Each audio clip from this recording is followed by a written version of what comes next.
vibe. Come let we lime, come let we vibe. Lime vibe. Oh, lime vibe.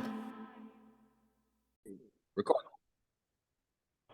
So thank you again for joining us for another Lime Vibe podcast. I'm your host, Yori Kemp, and I'm joined by my guest, Mr. Lincoln Bain. He's an activist from the Bahamas. How you doing, Lincoln?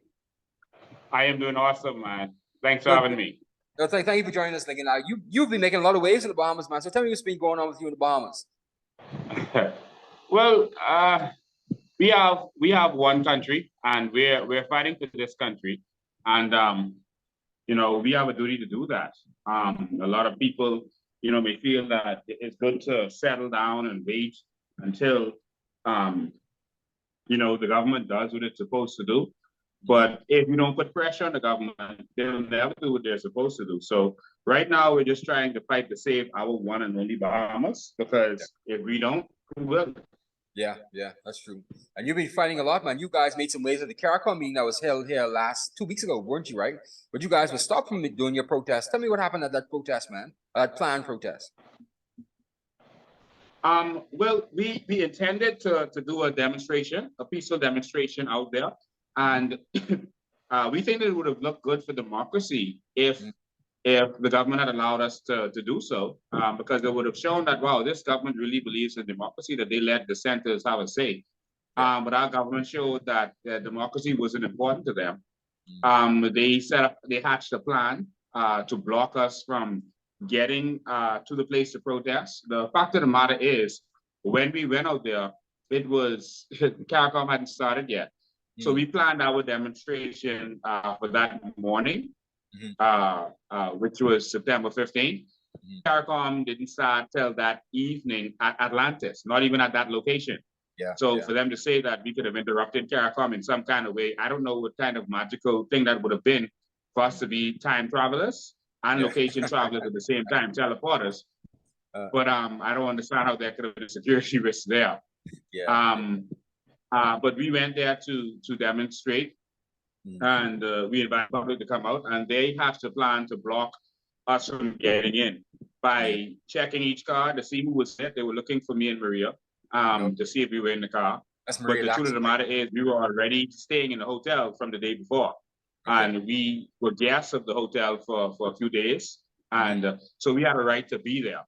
And we went live at the hotel. And I have a media license. I can broadcast whenever, wherever I want. And so no one should be able to stop that. And even without a media license, every Bahamian has a right to peaceful assembly, a right to demonstrate, etc. And at the time when the police interrupted us, I was being interviewed by the media. The Tribune was there. They were interviewing me. So we were doing something. We were not idle, I would say. We were in the area of Bahamas, outside of the premises, doing a media interview. I don't know when since that became a crime in this country or a problem in this country. I don't know when since that was a threat. We weren't a threat to anyone. We were just there as Bahamians. And so that was shocking to a lot of people all over the world. But the police approached me and they realized that I was a guest and that there was nothing they could do. And then the deputy commissioner of police decided that, the hell with the law. He's coming down there and they're going to kidnap me. And that's what they did. They grabbed me and put me in the car. While putting me in the car, they told me I'm not under arrest. And I'm telling them, if I'm not under arrest, you just drive me onto Bahama property, then let me go to my room. I am a guest here. The hotel confirmed to them that I was a guest and that they had no problem with me being there. And they didn't care. He said, no, because if you're here, more people are going to come. So we're getting you away from here. So am I under arrest? No, you're not under arrest, but we're taking you away. And they took me away in the car and drove me all over Nassau. I still have the Google. The Google follows my location. Wow. And you can see on that, we have driven around the Bahamas in Nassau for hours. Lincoln, until I ended up at Elizabeth Street. Say again? That's scary, man. So you were kidnapped by the police. Yeah, I was kidnapped. And they took me, and their excuse originally was, listen, if you're there, a lot of people are going to come, so they're just taking you away from there. They took me first to Cable Beach Police Station, where the assistant commissioner told everybody that, you know, that I was not under arrest, and at the station. And so everyone looked at each other like, what is this man saying? I'm not under arrest, but I'm against the station, but I would just be there. What is that? Yeah. That's not lawful or legal. Yeah. Later, he got another call that crowds had come, but they were really, more crowds were coming because they saw me get kidnapped. And that caused, you know, a lot of people to be concerned. So people started to come to the area. And so they felt like, they felt like moving me, the police felt like moving me would be good. So they took me in a car and drove me, I mean, everywhere. They drove me all out west to Michael Road. They took me to South Bend Road. Somehow I later ended up in Elizabeth State Police Station, where he also told them that this is Lincoln Bain, he's not under arrest, and you know, but he's just a guest of the station. The officer in charge of the station was like, what is a guest of the station? You know, what are you talking about? This is wrong. Like, don't mix me up in this. And so the assistant commissioner who had kidnapped me, he called someone else, and by then I think they had already assaulted some women and some elderly women on the beach. You know, women that got punched in their mouth, stomped, kicked, stomped, kicked. I mean, some of them I didn't know. There were Bahamians who just came out because they wanted to be a part of the demonstration. A lot of them I didn't know.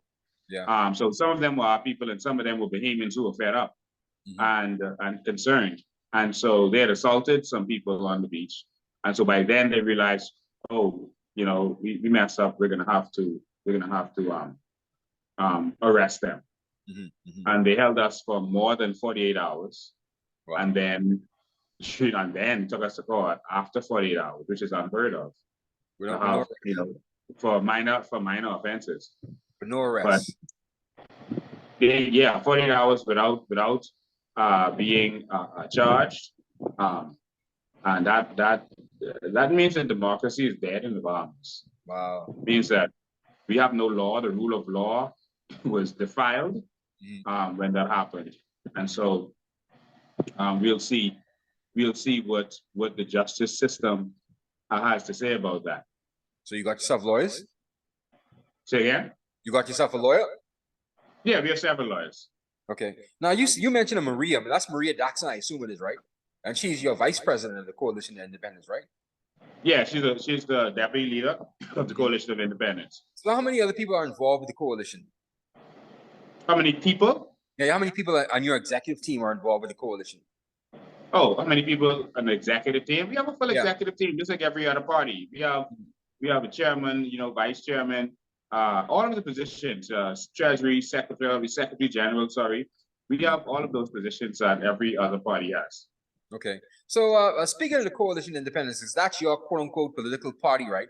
How do you feel about people thinking that the Coalition of Independence is not supposed to be a political party, but it really is a political party? What do you respond to that? No. That's people who aren't keeping up with what's going on in the political landscape. Before the election, we decided to work together with 39 independent candidates, and we came together as independent candidates working together.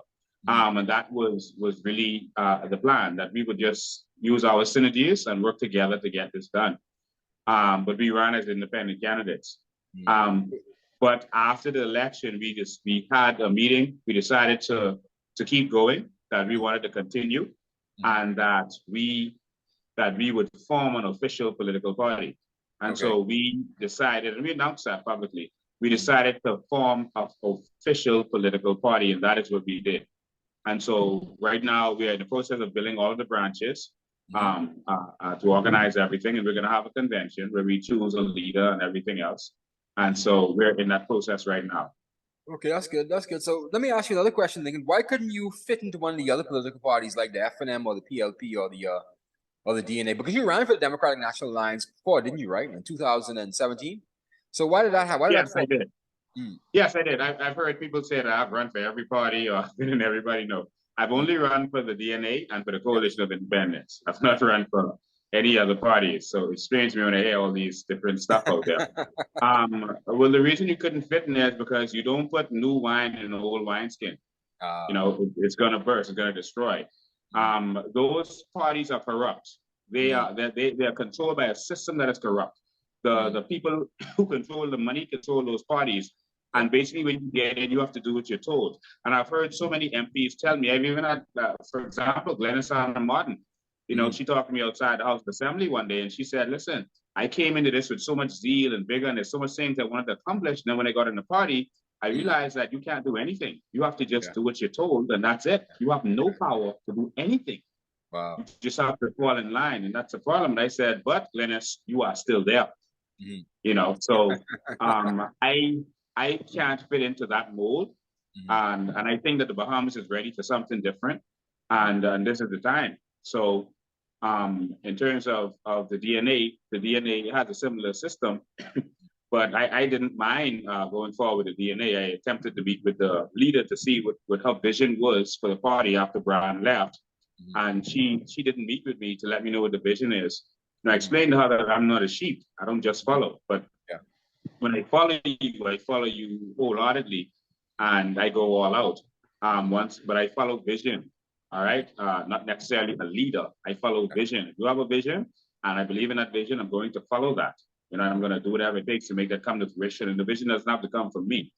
And I didn't get a vision. I didn't see a vision, and so I decided to walk away from that. Amicably, I never made any announcement or did anything or said anything negative. But I decided that wasn't the way to go. To be honest with you, I actually was not gonna run anymore. When I left, when I decided to walk away from the DNA because I didn't see the vision, it was that, you know, I've had enough of this, enough of politics. I'm gonna go and focus on myself now. I'm gonna focus on my children, on doing business. And in fact, I was gonna leave the country. And then two young ladies came to me, and they wanted to go into activism, and they had so much zeal and vigor, you know, so much, you know, hope. And they didn't see anything in the activists that were out there. So they wanted to do it themselves, and they wanted me to help them. And I told them now to help them by helping them set up a website to educate the people. Bain Evolution was formed. And I told them I would teach them how to do investigations. And I started investigating on the natural resources. And what I found shocked me. It absolutely blew my mind. I always knew about natural resources and the natural resources. I always researched the natural resources themselves. But this time I went deeper. I went into searching the bank account, searching for owners, searching to see where the natural resources actually went, who was selling it, where was it being sold. And I think we released a documentary that shocked the nation because people were always talking about natural resources, but this was the first time that someone was able to show it. And so we started to fight for it. It evolved into, because you can't just show all this stuff. And because the people are asking, okay, we see this, now what? You know? And so we started to protest and file for commissions of inquiry and all this stuff. You remember the protests that we had, you know, even during the lockdowns.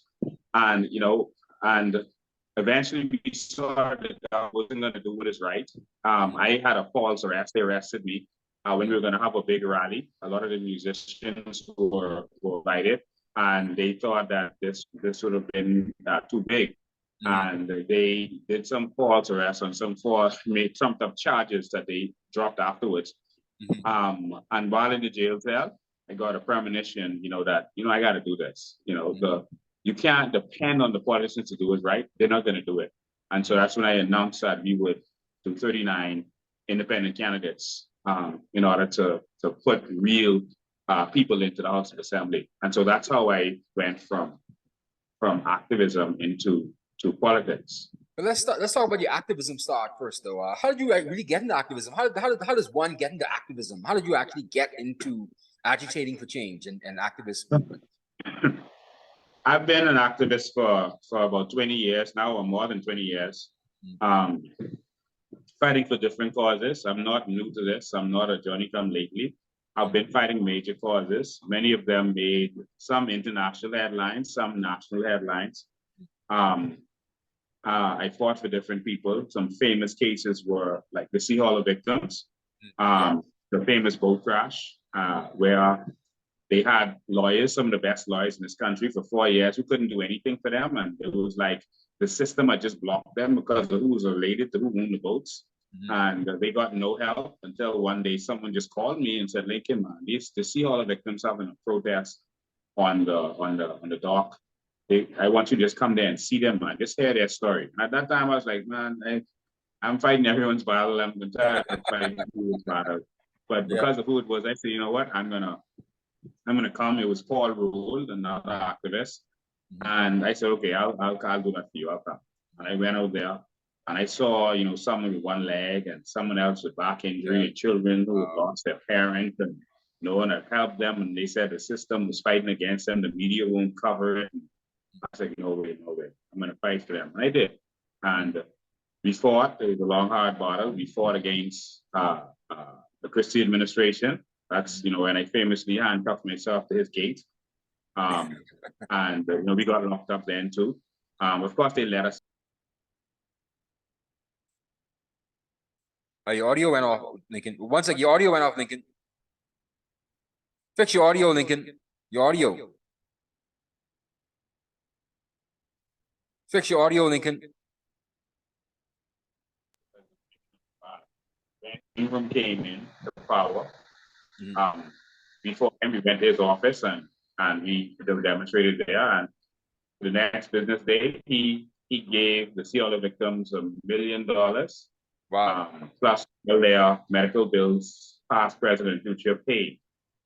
All right. And so we fought for them, fought for other major instances. Like, you remember that another company, our homes, had broken down a church. Yes. In the Gardens area of the Philippine States, and 10 homes.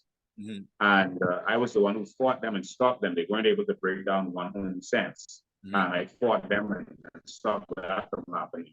So I was an activist, but I always fought for a small man who was being attacked by the powers that be, that police, media, everyone was afraid to touch.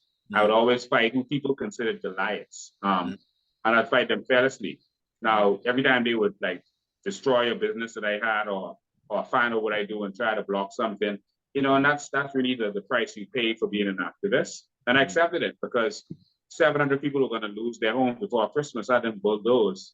And, I had a business that was attacked. So be it. I could always do business again. But those 700 people, not one of them would have been able to afford another home. Yes. Especially some elderly people who had already paid off for their homes to the bank.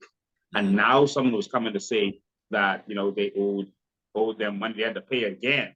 And so that was egregious to me. And I decided to stand up and fight for them. But many causes I fought against insurance companies that wouldn't honor their commitment, banks. And so many things I fought for people over the years. So I'm not just an activist, but the difference now is before I would only fight for people who were being abused by powers. I was always a bully killer from I was in kindergarten. Wow. I always defend, small man against a bully.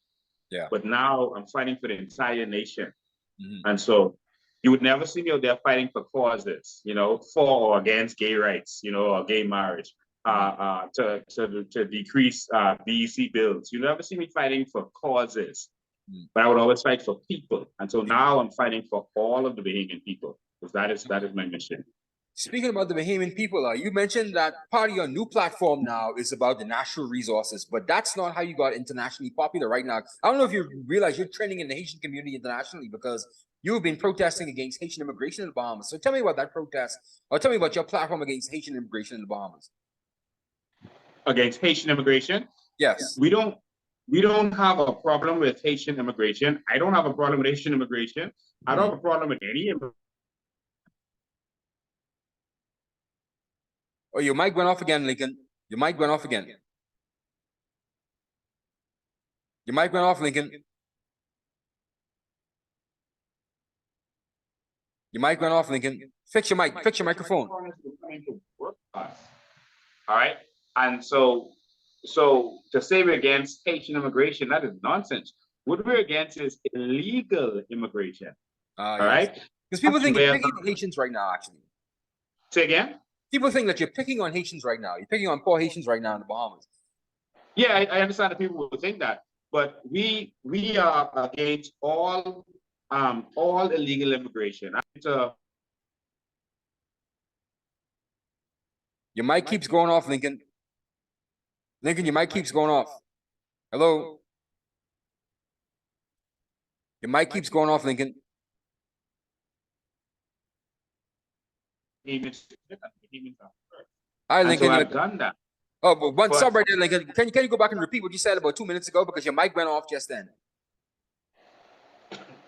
I don't know which part of it. Go back with me from when I asked you about you're fighting against the Haitians who are here now. What did you say after that? And people think that you're actually beating down the Haitians. Right. We are not against Haitian immigration. We're not against immigration at all. We believe that you cannot build a country without people from the outside to assist you in building your country. We believe that we're going to own this country, and we're going to bring immigrants in to work for us. We believe in the New Bahamas. We believe that the New Bahamas is going to develop. We're going to use our natural resources to build up the New Bahamas. And then foreigners are going to have to come in and work for us, whether they're Haitian, Jamaican, Filipinos, Americans, etc. That is our vision. We believe that Dubai has 80% foreigners. Their population is just over 300,000, and of citizens, their total population is 2.7 million about there. And so they don't have an immigration problem. We don't have an immigration problem. We have a corruption problem. That is what we have. That is our problem. And so the illegal immigrants coming in illegally is the problem. We want you to come the right way. That's it. And that's what we've always been saying. There is nothing against immigrants from anywhere, but come the right way. You can't just come to our land however you want, take our land, and some of them tell a lie that, oh, Bahamians are renting them. They're not taking the land. That is a lie. In some instances, Bahamians are rented to them. And in most of those instances, those are not technically Bahamians. Those are Bahamians of Haitian descent. You know, so the illegal immigrant came in, they had children. Their children now can get crown land or get land, and they rent out to the Haitian brothers and sisters. And so, yes, technically they're Bahamians, but there's a deeper side to the story. They're trying to deceive you by saying, oh, Bahamians are renting to them. No. It's Bahamians of Haitian descent who are renting to them in most instances. And in a few instances, it's also regular Bahamians are renting to them. But they try to deceive you with these little statements. And so you can't come into our land, take our land, take our crown land. There are Bahamians who are being thrown off of their land violently by these illegal immigrants. There are dozens of instances that I know about where Bahamians have been kicked off of their land and Haitians have taken over their land. You cannot do that in our country. You say that these are your Black brothers and sisters, but I can't go to Haiti and do that. In fact, their law protects their land. A foreigner can't own land in Haiti. All right, their law protects them. Yes. If you marry a Haitian woman, there's a possibility you can own a limited amount of land just for where your home is. But they make that so complicated that no one has ever been able to accomplish it, so they just put it in the wife's name. All right. So but you can imagine how your rhetoric towards the Haitians has transformed over the last, I would say, 3 months or so. You really were talking about, and this is how I've been seeing it trending in the international Haitian community, because I'm connected with some of them in the United States and some of them in France and in Canada. And they're really picking up on your language, and they're saying, wait, hold on, you're actually asking for like raids against Haitian communities. Is that true, Lincoln? Are you asking for raids against Haitian communities? Asking for what? Raids against Haitian communities? People to actually raid Haitian communities? Raids? Yeah. Because that's the perception they have of what you're actually trying to promote in the Bahamas, that you're actually trying to organize raids against Haitian villages. Is that true? Oh, you mean raids? Like raids. Immigration raids? Yeah, like people raids, like people going into these Haitian communities and ripping out some of these illegal immigrants themselves without the immigration department. Yeah, sorry, I couldn't hear you clearly while you're speaking. But listen, we're not talking about raids against Haitian communities. I said a statement, and I said that the government is failing us on this. They've been failing us for 50 years, 60 years, sorry, and that is the truth. They've been failing us. We can't trust them to do it right. Yes, several times they've come and started, collecting illegal immigrants and that kind of stuff, and then it just goes away, and then more of them come. So we've seen this before. Now, we've seen that story before. So if you trust them again, you have to be foolish. Mm. So I said, what we need is vigilante action in our country. And I defined what I meant by vigilante action, but they cut off the definition that I said, and they just put the part where I said vigilante action. Vigilante means, it's from the word vigilant. It means to be vigilant. If you see your crown land, our crown land, being overrun and overtaken by illegal immigrants or anybody, our crown land is being taken, you have to be vigilant. Make the authorities know about what is going on. You have to speak up. You have to say something. Now, if you see your land being overrun by these people, you heard Bain Monroe say it last year. He said, if the Haitians are on crown land, then the government is responsible to deal with them. But if the Haitians are on private land, the owner of that private land has a responsibility to deal with them, right? To clear them out, to make sure that they're not taking over their land. That's their problem. So I repeated the same thing. If you see illegal immigrants building shanty homes on your land, you have a responsibility to deal with it. And so that's a responsible citizen that would do something like that. You call immigration. You get your bulldozer and you break down any shanty shack that's built on your yard. I'm sure you have a house with a yard. If you wake up one morning and you see a shanty shack built in the back corner of your yard, you're going to just sit down and wait until they build up 10 shanty shacks? No. Or are you going to do something about it? Bahamians have been victims of this. So you have to do something about that. So I don't know why persons are misunderstanding that. They just choose to want to countenance evil. It is evil to go and for a legal immigrant to come in our country and kick a Bahamian off their land and just say we ain't moving. That's wrong. Yeah.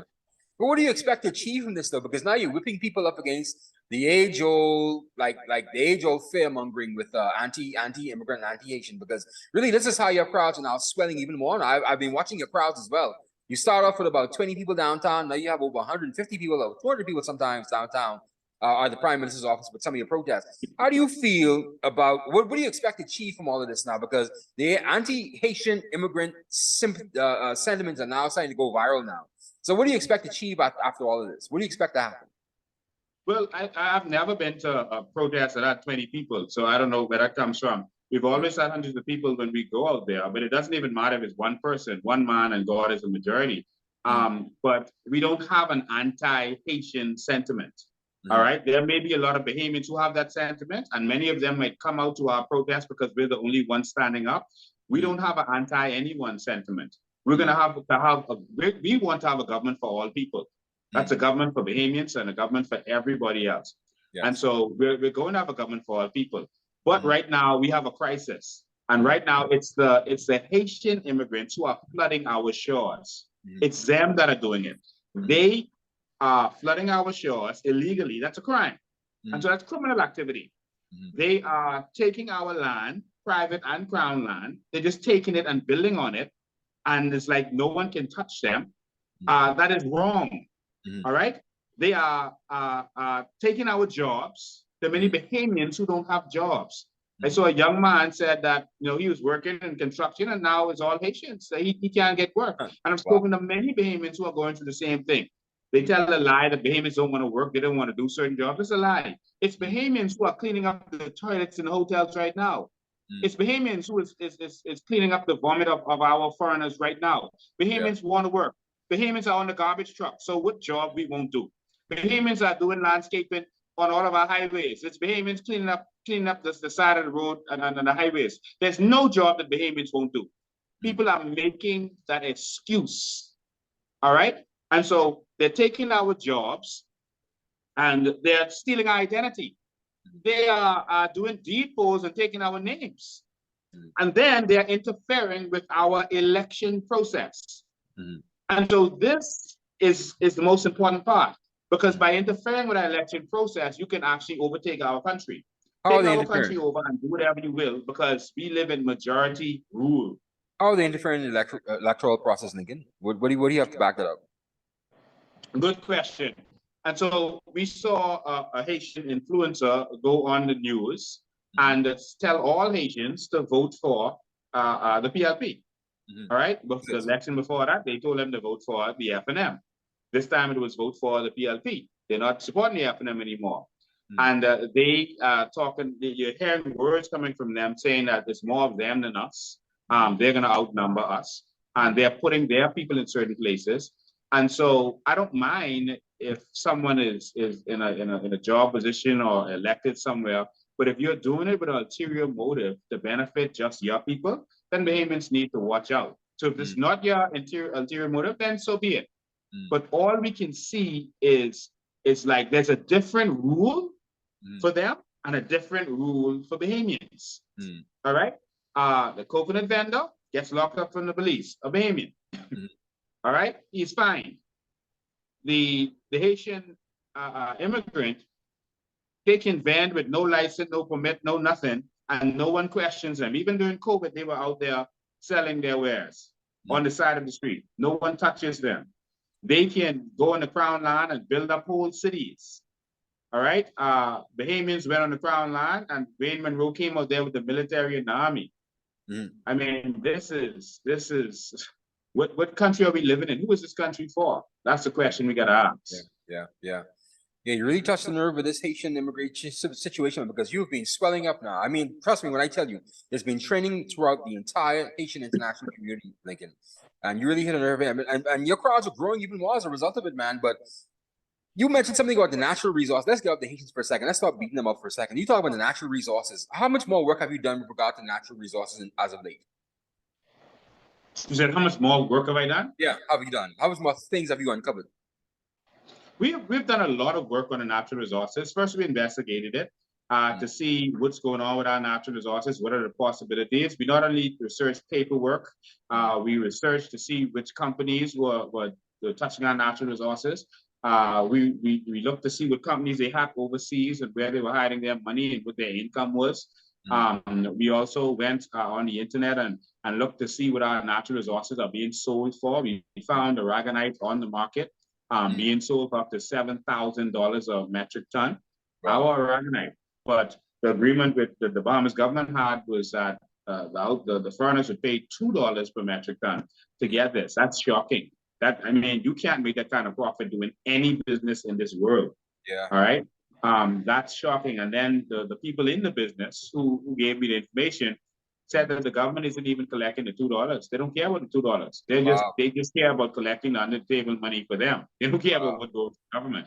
And so they said that they offered to buy a scale so that it could be measured and then, taken out of the country. But the government didn't even want that. And so we are being robbed. We saw what Vaughn Miller did, where he exposed how much limestone is being taken out of the country, $5.4 billion, the raw value, which means they could have made $54 billion from that. And so we have done all of that research. We have researched to see who would need our natural resources, what we can do with it. We are ready to go from day one. We know where our sand is going to be sold. We know where our aragonite is going to be sold. We know what we're going to do with it. We know what's going to happen with the treasure that we have in our water, worth trillions of dollars. And so we're ready to deal with this stuff. So we put together plans and did a lot of research so that we are ready to make sure that, one, we're able to monetize these natural resources, and two, that Bahamians are able to benefit from the monetization of our natural resources. I got you. Lincoln, you're doing a great job, man. You're doing a great job because you're getting a lot of people involved, man. I'm telling you, man. I've been watching these protests, and downtown looks like a frenzy. When are you going to protest downtown again? Parliament. Have you put that off for the time being? We'll be out there soon. We're not going to announce that ahead of time. We won't keep the government. We're going to keep the government on their toes and on their P's and Q's. Right now, they're trying to do some things that we demanded. So we're going to give them a chance to do some things. But in the meantime, we're not satisfied because some of it is a trick. And so we're not going to be satisfied with what they're doing. But right now, we're headed to the United States for a demonstration there because our civil rights continuously are being violated. And because of the discrimination that we've been facing, we also have a serious concern about the fact that our sovereign wealth fund was stolen from us. Our carbon credits are stolen from us, and we are concerned about that. So we're going to the sovereign wealth fund isn't really operating yet, is it, though, Lincoln? And the carbon credits haven't been established yet. So what do you mean by they're stolen? Say again? I couldn't hear you. The carbon credits haven't been actually created as yet. So what do you mean by they've been stolen? And the sovereign wealth fund hasn't been actually put into operation as yet. So what do you mean by it's being stolen? Yeah, that's what I'm saying. We had a Sovereign Wealth Fund Act that was put into place that we could have used to put a system in place for Bahamians to benefit from their natural resources. That was taken away and replaced with the National Investment Fund, all right, and a kind of fund under that called the National Development Fund, which means that they can take our natural resources, etc., and they can give it to private persons. Normally, the natural resources are owned by the people exclusively, but managed by the government. Now they can put ownership in our natural resources into private persons and do public-private partnerships that is going to benefit oligarchs and the same people who've been raping and robbing us. That's a crime of the century. The carbon credits is the same thing. Before the election, they said that Lincoln Bain is selling dreams. That's what they said. Carbon credit thing isn't real. Lincoln Bain is selling dreams. After election, everyone saw them talking all this stuff about the carbon credits, but they were like, hold on, didn't you say that this was selling dreams, that this was impossible? And now and so that confused a lot of people. And it actually gave us credibility. And so our carbon credits, they put a carbon credit act in there, but they put it fully under the prime minister. And so he has full control over it to do what he wishes with it. Which doesn't happen in any country. And it means that he has full control to do what it actually wishes. They came to the House of Assembly and said that carbon credits is worth $33 trillion. That's their word, not mine. Yes, I know that, but I couldn't say that to the public because people would say this man is talking nonsense. But they said it's worth $33 trillion. That's what Alfred said. And the Prime Minister said we get billions of dollars per year from it. The Prime Minister did. So if it's worth all that, we can't get nothing from that. Nothing, not even $1. Like nothing for the people. Nothing. You can make roads with that? No. You take the taxes, the road taxes, the gasoline taxes, and you make roads. You're going to build airports with that? No. You take the airline taxes and you build airports.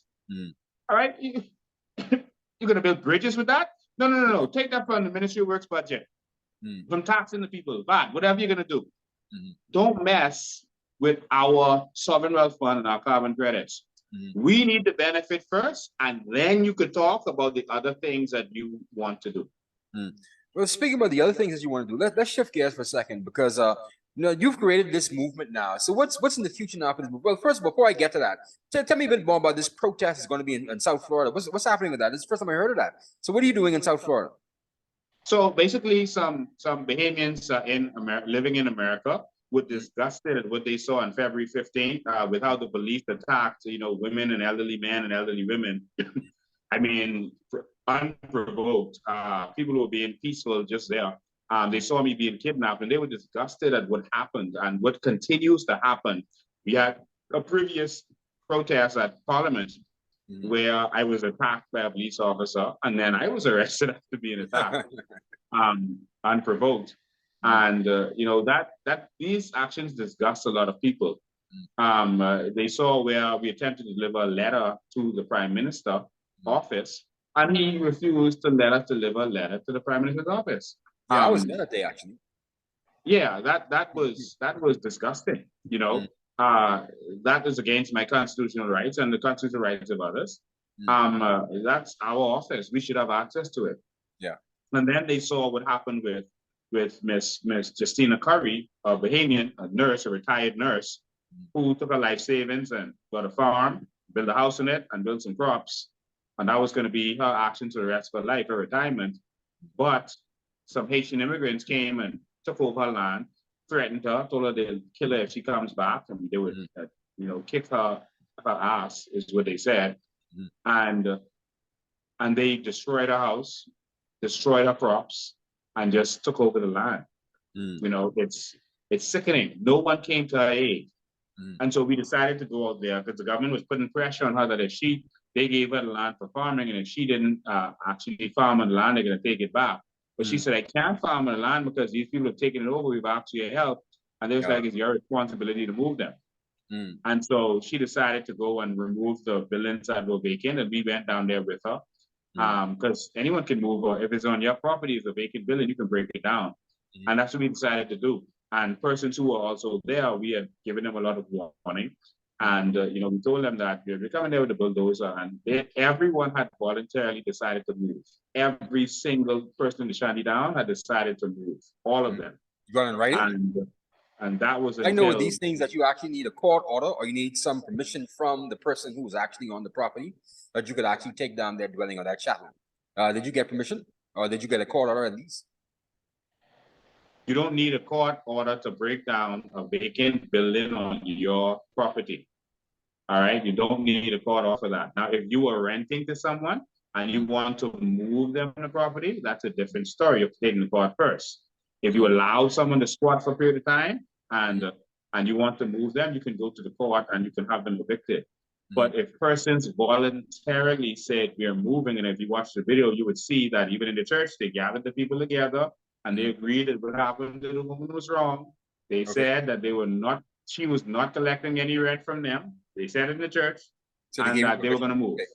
They gave you permission. Okay, that's fine. And so that stopped when the assistant commissioner came to their defense and said, no buildings is going to be demolished or whatever. But then they were emboldened. Now, this would have been the first instance of persons actually moving from a shanty down. But of course, it seems like they have some high people in government defending their illegal and unlawful actions. What happened to that? I was shocked at the media that no one focused on the fact that this was a Bahamian who was victimized. Felonies were committed against her. She was threatened with death. Her building was broken down. Her crops were broken down. All right. She was kicked off her own land. No one focused on that. Everyone focused on the humanitarian situation of the illegal immigrants. But no one thought that these illegal immigrants came and victimized an elderly woman in this country. Yes. So how does this relate to your protest in South Florida? You kind of moved away from that. So what's going to happen? How many people do you have organized now for South Florida? And where's it going to be in South Florida, by the way? You're going to be in front of the Bahamian Consulate or what?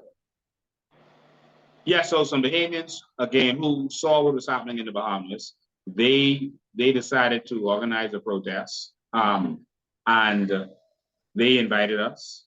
And so they got permission from the police, permit from the police over there to have a protest. And so it's going to be on March 23rd at 10 a.m. in the morning. They're going to protest in front of the Bahamian Consulate.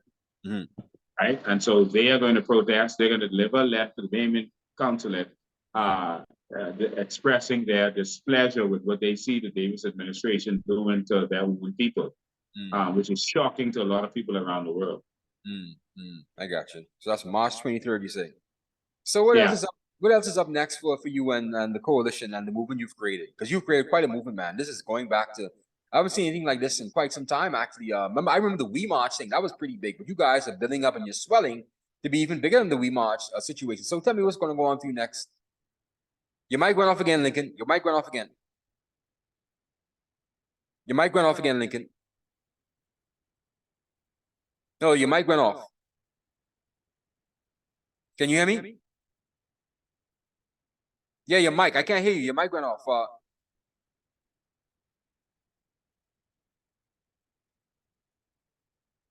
Hello?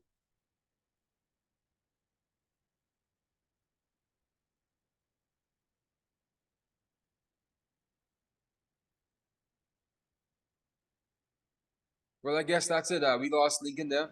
Are you back, Lincoln? Yes, I'm here. Yeah, oh yeah. Tell me what's happening for you with you in the future, man. What's going to happen with the coalition and what your movement is doing next?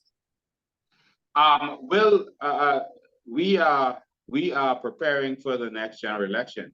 In the meantime, we're an activist organization, so we continue to fight for different people in different situations. And every day we're battling for someone. It doesn't always make news, it doesn't always make social media, but every day we're fighting some battle. You know, right now I'm embroiled in defending a lady who has a building, and some immigrants, illegal immigrants, took over her building in the same situation. You know, someone was being unlawfully thrown out of their house last week, and we had to deal with that also. And so every day we're dealing with different situations and helping people. We don't charge anything for it. We just help the way we can. I've been doing that for 20 years now. That's one way that I give back. give back of my time and helping people to fight for their causes. So we'll continue to do that. But in the meantime, we're building our branches all over the country. We're organizing and we are building a machinery. We're raising an army.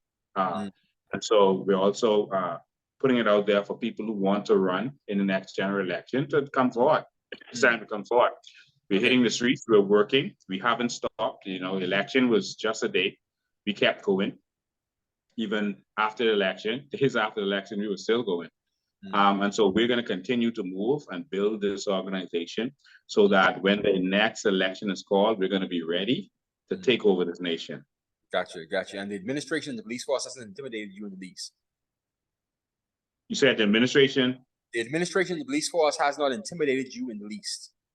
No, the police force doesn't move me, right? They are controlled by the law. So whatever they decide to do, they're gonna, if it's wrong, they're gonna have to pay. And so I actually rejoice whenever they break the law in dealing with us, because they're gonna have to pay, because we can sue. We have a lot of lawyers in our team, and we're gonna sue them every time they violate us. And so it might take 2 years, 5 years, 10 years, but whenever the money comes, it's good. And we're gonna go after any individual police officer. We're gonna go after them in their personal and professional capacity. So a police officer who obeys an unlawful order and beats up an elderly woman, we're going to take their car, their house, whatever they have. We're going to go after them with everything that we have. Gotcha. Wow. But if we break the law or we do something wrong, we expect to be punished likewise. We have no problem with that. Gotcha. Lincoln, you being businessman, any final thoughts you have? Well, it's time for New Bahamas. It's time for Bahamians to come forward and help us to get into this New Bahamas. We should be first in this country. That's all we're fighting for, you know. We're not against anybody else. We don't hate anybody else. We just love Bahamians. And so if loving, you know, my Bahamas is wrong, I don't want to be right. If loving Bahamians is wrong, I don't want to be right. And so everyone won't understand us. We're going to be misunderstood. I have no problem with being misunderstood. I wish that people would listen to us in full, what we have to say. They would realize that we're only fighting for Bahamians and for Bahamas where we benefit, and that we benefit from our natural resources, our carbon credits, and our children have a future to look to. And we stop the brain drain. I am saddened that parents are saying that their children are leaving and not coming back. They're sending them away to school and they're not coming back. We are breaking up our homes, breaking up our families, and gentrification is happening because we're pushing out the Bahamian children that is supposed to be the future, and they're being replaced by the children of others. This is sad. We got to save this one Bahamas, this beautiful country that is ours. So this is the last stand. This is the last election that we're going to be the majority that's coming up. After this, we will not be the majority, and your country will be gone. So stand up and fight, or you let it go. I got you. Lincoln, thank you so much for joining the Line Vibe podcast, man. I really wish you all the best with your endeavors. And thank you for coming on this podcast once again, man, Lincoln. Thank you, man. Thank you for having me. Good. So please like and subscribe to our YouTube page or our Facebook page. And like this video and share this video when you have a chance. So thank you once again. This is Yuri Camp, your host from the Line Vibe podcast. Goodbye.